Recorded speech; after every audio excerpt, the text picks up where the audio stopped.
মরণ আমায় ডাকবে যেদিন, নিঠুর রূপ ধরে গো ধরিয়া, এই পৃথিবী যাব ছাড়িয়া,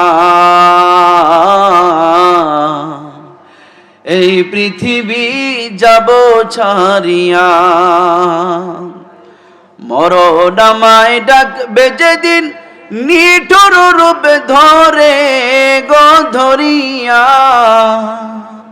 এই পৃথিবী যাব ছাড়িয়া। আজরাইল আসবে যেদিন আমার সামনে, জানকারিয়া নিবে সেদিন দেহ শূন্য করে, দালান কোটা বসত বাড়ি রবে গোপরিয়া, গোপরিয়া, এই পৃথিবী যাব ছাড়িয়া, এই পৃথিবী যাব ছাড়িয়া। আমাদের এই কোরআন একমাত্র কোরআন, যেই কোরআন মুখস্থ করা হয়। আমাদের আল কোরআন ছাড়া পৃথিবীর মধ্যে যত কিতাব আছে, যত বই আছে, একটার মুখস্থ হাফেজ পাওয়া যায় না। ঠিক না বে ঠিক? পৃথিবীর মধ্যে আল্লাহ রাব্বুল আলামিন এই কোরআনকে শ্রেষ্ঠত্ব করেছেন। তামাম দুনিয়ার মধ্যে যত নবী এবং রাসূল এসেছেন সবাইকে কম বেশ ওহী দিয়েছেন। হযরত মুসা আলাইহিস সালাতু ওয়াস সালামকে ইনজিল কিতাব দেওয়া হয়েছে, জাবুর কিতাব দেওয়া হয়েছে। হযরত দাউদ আলাইহিস সালাতু ওয়াস সালামকে জাবুর দেওয়া হয়েছে। আমাদের হযরত ঈসা আলাইহিস সালাতু ওয়াস সালামকেও দেওয়া হয়েছে। আমাদের নবী মুহাম্মদ সাল্লাল্লাহু আলাইহি ওয়াসাল্লামকেও দেওয়া হয়েছে।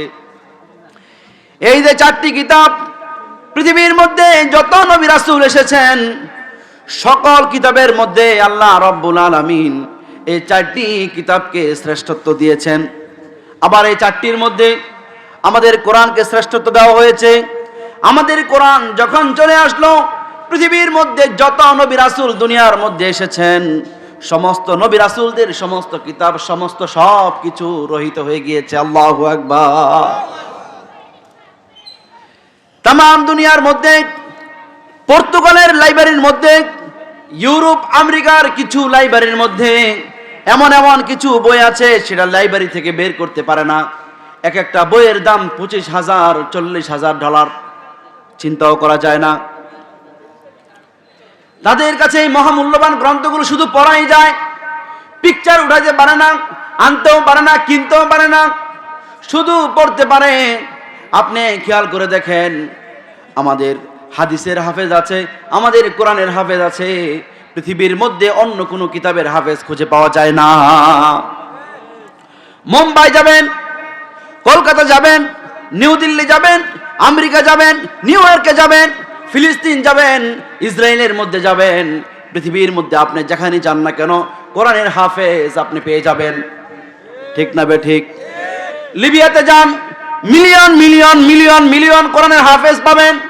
মিশরে যান, মিলিয়ন মিলিয়ন কোরআনের হাফেজ পাবেন। বাংলাদেশে আসেন, এই বাংলার জমিনের মধ্যেও মিলিয়ন মিলিয়ন কোরআনের হাফেজ আছে নাকি নাই? পৃথিবীর মধ্যে 4,300 ধর্মগ্রন্থ আছে। ওই 4,300 ধর্মগ্রন্থের মাঝে আমাদের আল কোরআন এবং ইসলামও আছে। চিল্লা বলুন ঠিক না বে ঠিক? আওয়ামী লীগ বলেন, বিএনপি বলেন, জামাত বলেন, হেফাজত বলেন, যা কিছু বলেন না কেন, বাংলার জমিন সহ পৃথিবীর মধ্যে যত দল পৃথিবীর মধ্যে আছে, যত প্রতিষ্ঠান আছে, আপনারাই বলুন সেই দলের এবং সেই প্রতিষ্ঠানের নীতিমালা আছে নাকি নাই? নীতিমালা আছে নাকি নাই? পৃথিবীর মধ্যে কোন দলের কর্মী, নেতা, প্রধান সহ কেউ কি বলতে পারবে যে আমার দলের নীতিমালা আমার মুখস্থ আছে? পারবে? পারবে? পারবে না। যদি মুখস্থ করার প্রয়োজন হয় তাহলে হয়তো ঢেলে ধাক্কায়া হয়তো 1 সপ্তাহ মুখস্থ রাখতে পারবে। 1 সপ্তাহ পর তার এই মুখস্থ বিদ্যা ফেসবুকের কোন গলি দিয়া, কোন শেয়ার দিয়ে কোন দিকে যাবে সে নিজেও টের পাবে না। চিল্লা বলুন ঠিক না ঠিক? কিন্তু আমাদের কোরআনের হাফেজ, আমাদের কোরআনের হাফেজ 1 বছর নয়, 2 বছর নয়, 70 বছর মুখস্থ করে এই ব্রেনের মধ্যে রেখে দেয়। আল্লাহু আকবার। পৃথিবীর মধ্যে রামায়ণ আছে, মহাভারত আছে, বেদান্ত আছে, উপনিষদ আছে, শ্রীমত ভগবত গীতা আছে। তারপর যারা বৌদ্ধ ধর্ম তাদের আছে বিনয় পিটক আছে, অভিধর্ম পিটক আছে, শাম পিটক আছে, দাসাতির আছে। এরপর ইহুদিদের রয়েছে হিব্রু বাইবেল, তানাখ কিতাব রয়েছে। আর খ্রিস্টানদের রয়েছে ওল্ড টেস্টামেন্ট, নিউ টেস্টামেন্ট সহ পৃথিবীর মধ্যে অগণিত ধর্মগ্রন্থ পৃথিবীর মধ্যে আছে নাকি নাই? কিন্তু একজনও বলতে পারবে না তাদের ধর্মের মধ্যে কোরআনের হাফেজ আছে, তাদের ধর্মের কিতাবের হাফেজ আছে। না না না, পারবে না। কেবলমাত্র আমাদের কোরআনের হাফেজ গুলো কেবলমাত্র পৃথিবীর মধ্যে তারা হাফেজ হয়ে দেখিয়ে দিয়েছে। আল্লাহু আকবার। মিশরে একজনের বয়স 70 হয়ে গিয়েছে, হুজুর আমি কোরআনের হাফেজ হব। ঠিক আছে, পড়া শুরু করো, হচ্ছে। আল্লাহু আকবার। কিভাবে সম্ভব? এই চিন্তা করেন, ব্রেন দিয়ে চিন্তা করেন। 70 বছর মুখস্থ রাখা একটা কিতাব। আল্লাহু আকবার। আল্লাহ রাব্বুল আলামিনের এই কোরআনের কিতাব সূরাতুল ফাতিহা আমরা যত শুনি ততই ভালো লাগে। চিল্লায়ে বলুন ঠিক না বেঠিক? সূরাতুল ফাতিহা আমরা যত শুনি ততই ভালো লাগে। লাগে কি লাগে না? 70 বছরের লোক এখানে আছে নাকি নাই? 70-এর আছে, 75-এর আছে, 60 আছে, 50 আছে। এই পর্যন্ত কোন একজন আল্লাহর বান্দাকে আপনি দেখবেন না ইমাম সাহেব বলতে পারবে না। এই পর্যন্ত কোন মুসল্লি এসে বলেছে, ও হুজুর সূরাতুল ফাতিহা আজকের পর থেকে আর পড়বেন না। আমি প্রায় 60 বছর যাবত মসজিদে নামাজ পড়ি, এই সূরাতুল ফাতিহা শুনতে শুনতে আমি বিরক্ত হয়ে গিয়েছি। এমন একটি কথা আপনি কারো মুখ থেকে শুনবেন না। রাব্বুল আলামিন বলেন, রাব্বুল আলামিন এই কথা 1450 বছর আগে বলে দিয়েছেন, ওয়ালাকাদ আতাইনাকা সাবআম মিনাল মাসানি ওয়াল কুরআনাল আযীম। আল্লাহ রাব্বুল আলামিন বলেন, হে নবী আমি আপনাকে বারবার পঠিত 7টি আয়াত আমি দিয়েছি, অর্থাৎ সূরাতুল ফাতিহা বারবার পঠিত 7টি আয়াত আমি আপনাকে দিয়েছি। ওয়াল কুরআনাল আযীম, আর মহাগ্রন্থ আল কোরআন আমি আপনাকে দান করেছি। কোন আল্লাহু আকবার। এই যে বারবার পঠিত 7টি আয়াত, পৃথিবীর মধ্যে এমন কোন মুসলমান আছে যে পারে না? এমন কোন মুসলমান আছে যে পারে না? হিন্দুরা পর্যন্ত পারে। এই সূরাতুল ফাতিহা পৃথিবীর মধ্যে আপনি মক্কায় যাবেন, লক্ষ লক্ষ মানুষের সামনে আপনি উপর থেকে হেলিকপ্টার দিয়ে জাপ দিয়ে পড়বেন।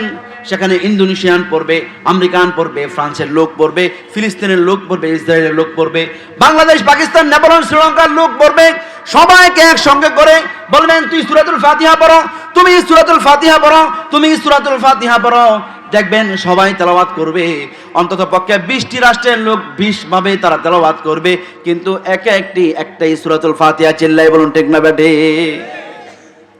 আপনি একটা কিতাব তৈরি করেন, দেখবেন পরিবর্তন হতে হতে একটা সময় গিয়ে ওল্ড টেস্টামেন্ট আর নিউ টেস্টামেন্ট হয়ে যাবে। আমাদের কোরআন কিন্তু ওল্ড কোরআন আর নিউ কোরআন নয়। আমাদের কোরআন সব সময়ের জন্য আপডেট। আমাদের কোরআনটাই হচ্ছে আপডেট। দুনিয়া যত আপডেট হবে, এই কোরআনের সঙ্গে বর্তমান সংস্কৃতি তত বেশি একাকার হয়ে যাবে। চিল্লায়ে বলুন ঠিক না বেঠিক? এই যে আল্লাহ রাব্বুল আলামিন কোরআনকে আযীম বলেছেন, আল্লাহ রাব্বুল আলামিন এই কোরআনকে আযীম বলেছেন। আপনারা একটু যদি খেয়াল করেন, একটু চিন্তা যদি করেন, মনোযোগ সহকারে এই আলোচনাটুকু যদি শুনেন, আল্লাহ রাব্বুল আলামিন এই আযীম শব্দ এখানে কেন ব্যবহার করেছেন? আযীম শব্দ কোরআনে কারীমের মধ্যে আল্লাহ রাব্বুল আলামিন সব জায়গায় ব্যবহার করেন নাই। এই দুনিয়ার 1 ফুটা জমিনের জন্য আমরা ভাইকে মেরে ফেলি, মাকে পর্যন্ত মেরে ফেলি, আমরা বাবাকে মেরে ফেলি। আমরা এত নিষ্ঠুর হয়ে যাই দুনিয়ার জন্য। আমাদের কাছে দুনিয়া কত বড়, কিন্তু আল্লাহ রাব্বুল আলামিন এই দুনিয়াকে নাম দিয়েছেন দুনিয়া, অর্থাৎ নগণ্য, সামান্য, একদম নগণ্য, কিঞ্চিত পরিমাণ, ইঞ্চি মাটি আল্লাহ রাব্বুল আলামিন দুনিয়া দিয়েছেন। কিন্তু এই দুনিয়াকে আল্লাহ রাব্বুল আলামিন আযীম দেন নাই। বুঝতে পেরেছেন আমার কথা? বুঝতে পেরেছেন? আজিম কিন্তু আল্লাহ রাব্বুল আলামিন দুনিয়াকে বলে নাই। আল্লাহ রাব্বুল আলামিন আজিম বলেছেন আমার আপনার নবী জনাবে মুহাম্মদুর রাসূলুল্লাহ সাল্লাল্লাহু আলাইহি ওয়াসাল্লামকে।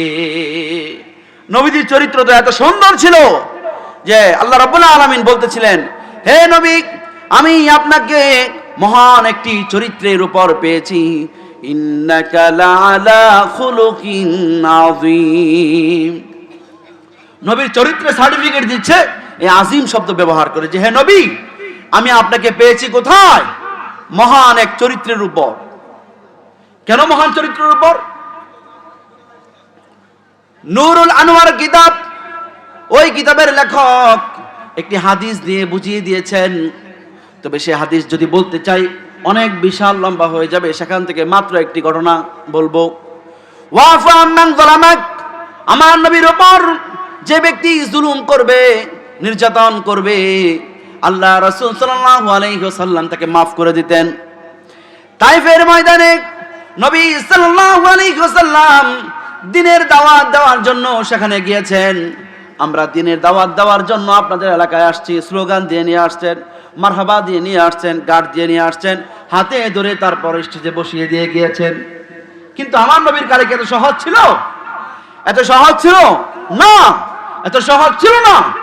নবী সাল্লাল্লাহু আলাইহি ওয়াসাল্লাম তাইফের ময়দানে গিয়েছেন।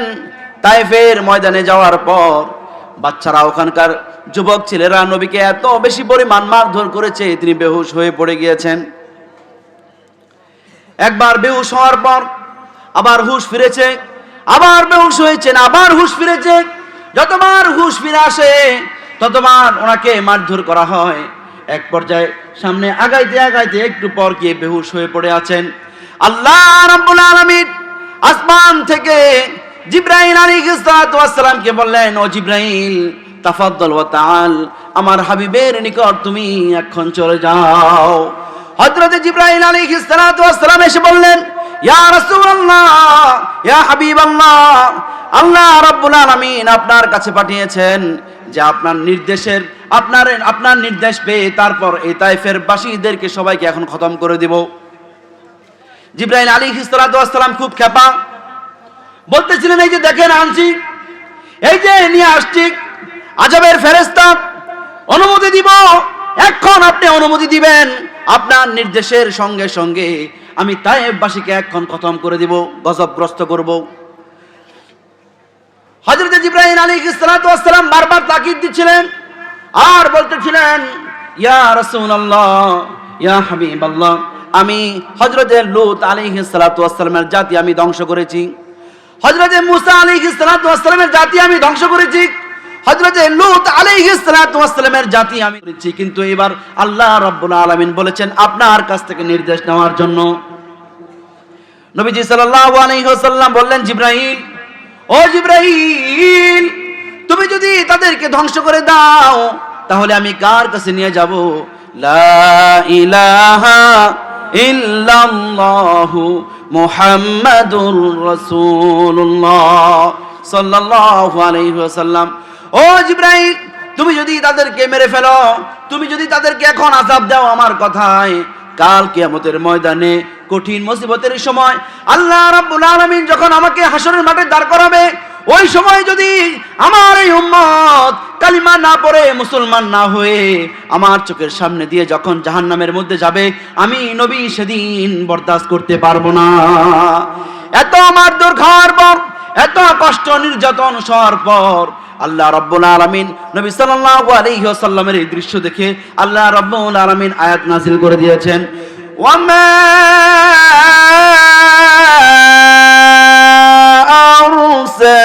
আরসালনাকা ইল্লা রাহমাতাল লিল আলামিন।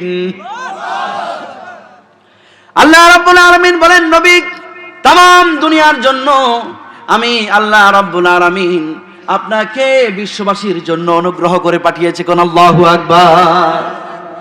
এই জন্য নবী সম্পর্কে আরো বলেছেন, অনেক জায়গার মধ্যে অনেক ইতিহাস আছে, যে ইতিহাসগুলোর কারণে আল্লাহ রাব্বুল আলামিন নবীকে বলেছেন, ইন্নাকা লাআলা খুলুকিন আযীম, আমি আপনাকে মহান চরিত্রের উপর পেয়েছি।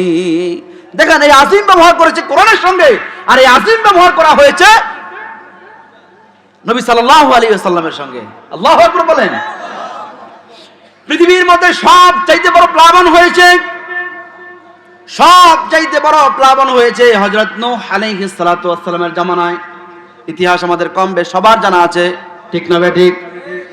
হযরত নূহ আলাইহিস সালাতু ওয়াস সালামের জামানায় আল্লাহ রাব্বুল আলামিন নূহ নবীকে বলেছেন, যত সৃষ্টিকুল পৃথিবীর মধ্যে আছে জোড়া জোড়া করে কিস্তির মধ্যে উঠিয়ে নাও, মুমিনদেরকে উঠিয়ে নাও, আর কাফের বেঈমান মুশরিক যারা থাকবে তারা থেকে যাবে, আর আমি বন্যা দিয়ে দিব, তাম দুনিয়াটা মুহূর্তের মধ্যে ডুবে যাবে।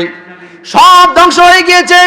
সব ধ্বংস হওয়ার কারণে আল্লাহ রাব্বুল আলামিন সেটাকে মিনাল কারবিল আযীম, আমি নূহ এবং তার পরিবার পরিজনদেরকে মিনাল কারবিল আযীম, একটি মহা বিপদ থেকে আমি মুক্তি দিয়েছি। কোন আল্লাহু আকবার। এই যে আযীম শব্দ কত ভয়ঙ্কর, কত কঠিন, যে নূহ আলাইহিস সালাতু ওয়াস সালামের সে প্লাবনের সঙ্গে যুক্ত করা হয়েছে। হযরত মূসা আলাইহিস সালাতু ওয়াস সালাম, মূসা আলাইহিস সালাতু ওয়াস সালাম যখন নাকি সমুদ্রের মাঝখান দিয়ে যাচ্ছিলেন, ঠিক সেই মুহূর্তে যখন সমুদ্র যখন পাকা করে দেওয়া হয়েছিল, তখন তিনি যখন ওই পাশে গিয়েছে, ফেরাউনের গোষ্ঠী যখন মাঝখানে এসেছে, তখন আল্লাহ রাব্বুল আলামিন ফেরাউনের এই স্বৈরাচার পৃথিবী থেকে বিদায় করা হয়েছিল। সেই প্লাবনটাকেও বলা হয়েছে মিনাল কারবিল ওয়ানাজ্জাইনাহুমা ওয়া কওমাহুমা মিনাল কারবিল আযীম, আমি মূসা এবং হারুন এবং তার উম্মতকে আমি এই মহা প্লাবন থেকে আমি মুক্তি দিয়েছি আমি আল্লাহ। এখন কি বুঝতে পেরেছেন আযীম শব্দটার গুরুত্ব কত? এই আযীম শব্দ ব্যবহার করা হয়েছে কোরআনের সঙ্গে। এজন্য পৃথিবীর মধ্যে যত ধর্ম কিতাব আছে সবগুলোর মধ্যে যে আমাদের আল কোরআনুল কারীম শ্রেষ্ঠ, এর মধ্যে বিন্দু পরিমাণ কোনো সন্দেহ নাই। ধর্মীয় বিশ্বাস থেকে আমাদের तमाम দুনিয়ার যত মাটি আছে, বিশেষ করে আপনাদের এই গ্রামের মধ্যে যত মাটি আছে, এই যে আপনাদের এই মাটি আছে, এই মাটির মধ্যে শ্রেষ্ঠ এবং পুত পবিত্র মাটি কোন জায়গার? কথা বলে না কেন? কোন জায়গার? মসজিদের। কোন জায়গার? মসজিদের। আর तमाम দুনিয়ার মধ্যে যত মাটি আছে সমস্ত মাটির মধ্যে সবচেয়ে উৎকৃষ্ট এবং উত্তম মাটি কোন জায়গার? মক্কা, বাইতুল্লাহ শরীফের। ঠিক ঠিক না? চিল্লা বলো না, ঠিক না? ঠিক। এই শ্রেষ্ঠত্ব কে দিয়েছেন? আল্লাহ রাব্বুল আলামিন দিয়েছেন। ওই যে জমজমের পানি, পৃথিবীর মধ্যে যত পানি আপনি দেখেন সমস্ত পানির মধ্যে রাব্বুল আলামিন সেই পানি জমজমের পানিকে শ্রেষ্ঠত্ব দিয়েছেন। চিল্লায় বলুন ঠিক না ঠিক? আকাশের মধ্যে, জমিনের মধ্যে, तमाम দুনিয়ার মধ্যে, মহাবিশ্বের মধ্যে আল্লাহ রাব্বুল আলামিন লক্ষ লক্ষ কোটি কোটি ফেরেশতা রেখেছেন। আবার এই লক্ষ লক্ষ কোটি কোটি ফেরেশতাদের মধ্যে চারজনকে আমির নিযুক্ত করা হয়েছে। এই চারজনের মধ্যে আমার শ্রেষ্ঠত্ব করা হয়েছে। চারজন কে কে? হযরত ইসরাফিল আলাইহিস সালাতু ওয়াস সালাম, হযরত মিকাইল আলাইহিস সালাতু ওয়াস সালাম, হযরত জিবরাইল আলাইহিস সালাতু ওয়াস সালাম। আরেকজনের নাম আছে, তার নাম কি? আজরাইল আলাইহিস সালাতু ওয়াস সালাম। তিনি আমাদের সবার সঙ্গে সাক্ষাৎ করবেন তো ইনশাআল্লাহ। মরণ আমায় ডাকবে যেদিন, নিঠুর রূপ ধরে গো ধরিয়া, এই পৃথিবী যাব ছাড়িয়া, এই পৃথিবী যাব ছাড়িয়া। মরণ আমায় ডাকবে যেদিন, নিঠুর রূপ ধরে গো ধরিয়া, এই পৃথিবী যাব ছাড়িয়া। আজরাইল আসবে যেদিন আমার সামনে, জানকারিয়া নিবে সেদিন দেহ শূন্য করে, দালান কোটা বসত বাড়ি রবে গোপরিয়া, গোপরিয়া, এই পৃথিবী যাব ছাড়িয়া, এই পৃথিবী যাব ছাড়িয়া। হযরতে আজরাইল আলাইহিস সালাতু ওয়াস সালামের নাম যখন আসে, ওনার কোনো কথা আলোচনা যদি কানের মধ্যে আসে তখন শুধু বিপদের কথা মনে পড়ে যায়, ঠিক না বেঠে? আল্লাহ রাব্বুল আলামিন যেদিন উনি আসবে সেদিন যেন আমরা সকলে কালিমা তয়্যিবা লা ইলাহা ইল্লাল্লাহু মুহাম্মাদুর রাসূলুল্লাহ সাল্লাল্লাহু আলাইহি ওয়াসাল্লাম পড়ে যখন আমরা কবরে যেতে পারি, সেই দোয়া আমরা আল্লাহর কাছে করব ইনশাআল্লাহ। এরপর এই চারজন ফেরেশতাদের মধ্যে হযরত জিবরাইল আলাইহিস সালাতু ওয়াস সালামকে আমিরুল মালায়েকা বানানো হয়েছে, অর্থাৎ সর্বশ্রেষ্ঠ ফেরেশতা বানানো হয়েছে হযরত জিবরাইল আলাইহিস সালাতু ওয়াস সালামকে। তদ্রূপভাবে পৃথিবীর মধ্যে যত নবী রাসূল দুনিয়ার মধ্যে পাঠিয়েছেন তাদের মধ্য থেকে 7 জন নবী রাসূল নবীকে আল্লাহ রাব্বুল আলামিন রাসূল বানিয়েছেন। ওই 7 জনের নাম কি কি? হযরত ইব্রাহিম আলাইহিস সালাতু ওয়াস সালাম, হযরত নূহ আলাইহিস সালাতু ওয়াস সালাম, হযরত দাউদ আলাইহিস সালাতু ওয়াস সালাম, হযরত মুসা আলাইহিস সালাতু ওয়াস সালাম, হযরত ঈসা আলাইহিস সালাতু ওয়াস সালাম, আর আমাদের নবী মুহাম্মদুর রাসূলুল্লাহ সাল্লাল্লাহু আলাইহি ওয়াসাল্লাম। এই 7 জনকে রাসূল বানানো হয়েছে। আবার এই 7 জনের মধ্যে এই 7 জনকে সমস্ত নবী রাসূলদের থেকে শ্রেষ্ঠতা দেওয়া হয়েছে রাসূল। আবার এই 7 জনের মধ্যে থেকে আবার শ্রেষ্ঠতা দেওয়া হয়েছে কাকে? আমার আপনার প্রিয় নবী মুহাম্মদুর রাসূলুল্লাহ সাল্লাল্লাহু আলাইহি ওয়াসাল্লামকে শ্রেষ্ঠতা দেওয়া হয়েছে। তিলকার রাসূল ফাদলনা বাদহুম আলা বাদ, আমি কতিপয় রাসূলকে রাসূলের উপর আমি আল্লাহ শ্রেষ্ঠতা দিয়েছি। আমাদের ইসলামিক রীতিনীতি, ধর্ম, বিশ্বাস, আকল, বিজ্ঞান সব দিক বিবেচনা করে আমরা আমাদের শ্রেষ্ঠত্ব যেই জিনিসগুলো পেয়েছি এইগুলি মৌলিকভাবে আদর্শ দিক থেকে, সামাজিক দিক থেকে, রাষ্ট্রের দিক থেকে, ধর্মের দিক থেকে এমন কোনো সাইড নাই যেই সাইড থেকে কোনো কমতি আছে। আলহামদুলিল্লাহ, বর্তমান জমজমের পানি পৃথিবীর মধ্যে শ্রেষ্ঠ পানি, ঠিক না ঠিক? আমাদের কোরআন শ্রেষ্ঠ, আমাদের রাসূল শ্রেষ্ঠ, আমাদের সবগুলোই শ্রেষ্ঠ, আলহামদুলিল্লাহ বলেন। এই যে কোরআন নিয়ে আলোচনা হচ্ছে, আল্লাহ রাসূল সাল্লাল্লাহু আলাইহি ওয়াসাল্লাম সাহাবায়ে কেরামদেরকে বলতেন, ও আমার সাহাবীরা, পৃথিবীর মধ্যে তোমরা যতদিন বেঁচে থাকবে ততদিন পর্যন্ত তোমরা কোরআন থেকে তেলাওয়াত করবে। মুসলমান বর্তমান তেলাওয়াত করে না। আল্লাহ রাব্বুল আলামিন বলেছেন, উতলু মা উহিয়া ইলাইকা মিনাল কিতাবি ওয়া আকিমিস সালাহ। আল্লাহ রাব্বুল আলামিন নবীকে আপনি কোরআন থেকে তেলাওয়াত করুন, যেই কিতাব আমি আপনার উপর নাযিল করেছি সেই কিতাব আপনি নিজেই তেলাওয়াত করুন। কোন আল্লাহু আকবার। আমাদের নবীকে বলা হয়েছে কোরআন তেলাওয়াত করার জন্য, অথচ মাত্রই জানলাম যে আমাদের নবী তাম দুনিয়ার নবীদের মধ্যে শ্রেষ্ঠ এবং 7 জন শ্রেষ্ঠ নবীর মধ্যেও শ্রেষ্ঠ। আবার সেই নবীর কোরআন তেলাওয়াত করতে হবে? প্রশ্ন আসে না এমন কথা? দেখেন, আল্লাহ রাব্বুল আলামিন আমার এই নবীকে, যিনি সাইয়্যিদুল মুত্তাকিন, সাইয়্যিদুল আম্বিয়া, সাইয়্যিদুর রাসূল, সাইয়্যিদুল জান্নাহ, সাইয়্যিদুদ দুনিয়া, যে নবী আমাদের সবকিছুর লিডার, সেই রাসূলকে বলা হচ্ছে কোরআন থেকে তেলাওয়াত করার জন্য, কোরআন থেকে তেলাওয়াত করার জন্য। সূরা নামলের 92 নম্বর আয়াতের মধ্যে রব্বুল আলামিন বলেন, ওয়া উমিরতু আন আকুনা মিনাল মুসলিমিনা ওয়া আন আতলুয়াল কুরআন। নবী আপনি বলে দেন, তাম দুনিয়া বিশ্ব মানুষকে আপনি বলে দেন, আল্লাহ রাব্বুল আলামিন আমাকে আদেশ করা হয়েছে, আমাকে তিনি আদেশ করেছেন আমি যেন মুসলমানদের হই, মুসলমানদের কাতারে থাকি, আমি যেন মুসলমান হই। তারপর আরো বলে দেন, এবং আমাকে আদেশ করা হয়েছে আমি যেন কোরআন থেকে তেলাওয়াত করি। আম্মা জান আয়েশা রাদিয়াল্লাহু তাআলা আনহা বলতেছিলেন, আমার রাসূল, আমার হাবিব, আমার প্রিয়, আমার স্বামী যখন নামাজের মধ্যে দাঁড়িয়ে যেতেন এত বেশি পরিমাণ কোরআন তেলাওয়াত করতেন যে তার পা মুবারকগুলো ফুলে যেত। আল্লাহু আকবার। পা মুবারক ফুলে যেত। আমার নবী এত তেলাওয়াত করতেন। অথচ আমার নবী জান্নাত দেখেছেন না? জাহান্নাম দেখেছেন না? জান্নাতের মধ্যে উনি কোন জায়গায় থাকবেন দেখেছেন না? সব দেখে এসেছেন মেরাজের রাত্রে। তারপরও বলা হয়েছে কোরআন তেলাওয়াত করার জন্য, আর নবী কোরআন তেলাওয়াত করতেন। আমরা আমাদের 70 বছরের জিন্দেগিটাকে নিজেদের মন মতো বানিয়ে নিয়েছি। মনে রাখবেন, একটা আজাদ কুকুরের কোনো মূল্য নাই, কিন্তু একটা বান্দা কুকুরের অনেক মূল্য। চিল্লায় বলুন ঠিক না ঠিক?